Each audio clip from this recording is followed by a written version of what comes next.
En 1914, la guerre éclate entre l'Alliance et l'Entente, les deux gros blocs européens. À la frontière franco-allemande, les troupes françaises se sont fait déborder par l'habile contournement des troupes allemandes passées par la Belgique. Bilan, le nord-est est envahi jusqu'à Noyon. Pendant près de 4 ans, le front stagne, la guerre de tranchées est mise en place. En 1918, une offensive allemande vers l'ouest est lancée. L'armée allemande progresse jusqu'à Méry et Bellois. Méry-la-Bataille fut au cœur de la bataille du Matz, qui se déroula du 10 au 13 juin 1918, à la fin de la Première Guerre mondiale, au cours de l'offensive du printemps, aussi appelée bataille du Kaiser. Dernière attaque de grande ampleur de l'armée allemande, les assauts furent repoussés par les troupes du général Mangin.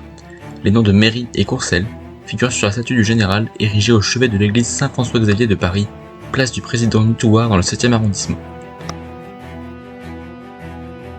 Le 10 juin, de même que 5 divisions françaises, le 114e RI est mis en alerte et se prépare à progresser vers Courcelles, Bresson-sur-Matz et Méry, avec l'appui de 140 chars.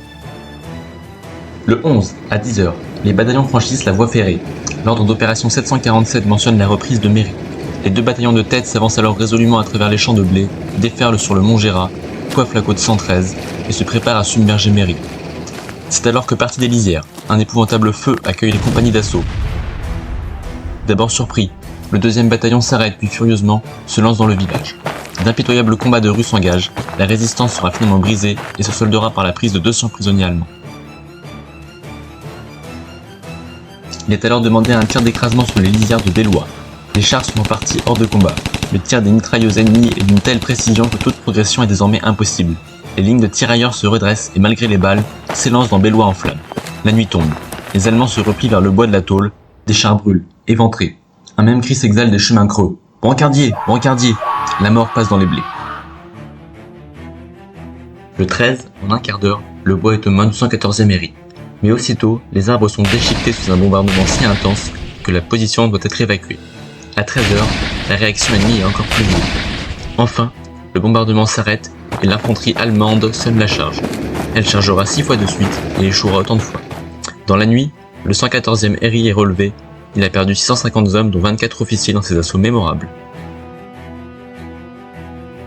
Le combat du 114e RI dans le secteur du Méry-Bellois permit la préservation de la route de Paris et stoppa le débordement allemand lors de l'offensive lors de l'été 1918 conçue par le maréchal Ludendorff. Peu après, le général Mangin citait le 114e RI en ces termes. Le 114e RI, sous les ordres du colonel Bertrand, s'est porté à l'assaut des positions ennemies dans un élan admirable. Trouvant devant lui un village presque entièrement occupé par l'ennemi, il l'a pris à la suite d'un combat opiniâtre. Aussi, la fourragère si simple et si modeste que le régiment porte depuis cette bataille a pour ses soldats une valeur dont ils sont les seuls à connaître le prix. Le vert, l'inoubliable couleur du blé du 11 juin, le rouge, celui du sang si pur qui les atteint.